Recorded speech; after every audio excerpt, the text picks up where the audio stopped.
m'appelle Hervé Carteau et je travaille pour Schiller France depuis fin 2019 pour présenter sur le marché français la gamme des matériels Gansorn et en particulier la cabine de plétismographie PowerCube Body Plus. Cette cabine existe sur le marché français depuis pas mal d'années. Il y en a près de 70 déployés maintenant depuis 2022, mais les gens ne la connaissent pas encore assez bien. Et elle a quelques avantages. Et le premier, c'est qu'elle utilise un spiromètre ultrasonique qui n'a plus besoin de calibration à la seringue. Ceci est un geste du passé. Vous voyez aussi que ce spiromètre est sur un bras qui est très facile à régler sans molette, sans manipulation intermédiaire.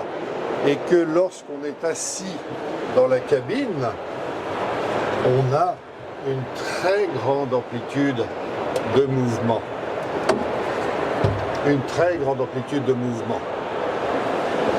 Ce n'est pas son seul avantage. La cabine est pilotée par une station informatique. Mais ça, c'est l'ancien modèle, qui était un peu bas parfois.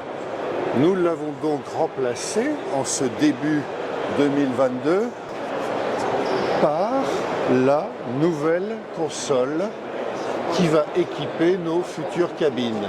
Et cette console a un avantage magnifique, c'est qu'elle est réglable en hauteur grâce à une simple molette derrière. Permet de monter à 1,05 m pour pouvoir travailler en toute sérénité. Tous les appareils Gansorn, qu'il s'agisse de la cabine que vous avez vue, des modules DLCO et des spiromètres indépendants, des modèles d'Ergo VO2 utilisent le même logiciel appelé LFX, Lung Function 10. Il est particulièrement simple et facile à utiliser parce que un examen égale un écran. Ainsi, par exemple, pour réaliser une CV forcée, tout se trouve sur un écran. Et lorsque je veux passer à l'examen suivant, je me contente par exemple de glisser sur l'onglet DLCO qui me demande si je veux refaire la calibration ou pas. No, I don't want to. Yes, ok.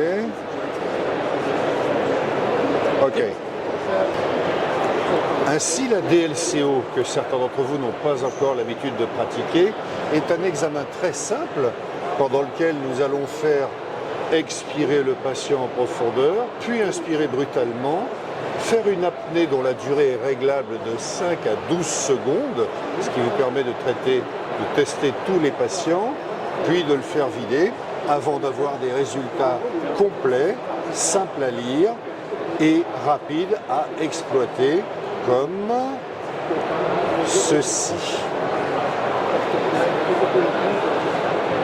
Dans le cas présent, ce qui est assez rare en France, 3 courbes ont été réalisées avec intégration des valeurs de DLCO corrigées par les valeurs de gaz du sang. Aujourd'hui, les produits Gansorn en France sont surtout la cabine et le spiromètre, mais nous travaillons également à élargir cette gamme. Et le nouvel arrivé est le Tremoflow, un module de résistance des oscillations, un module de mesure des résistances par oscillation, particulièrement utile en pédiatrie puisqu'il s'utilise à volume courant, interconnecté au logiciel LFX et donc à tous les autres appareils de la gamme. J'espère avoir le plaisir de vous le montrer au prochain CEPAP, le congrès de pneumopédiatrie, le mois prochain à Paris. Bonne journée!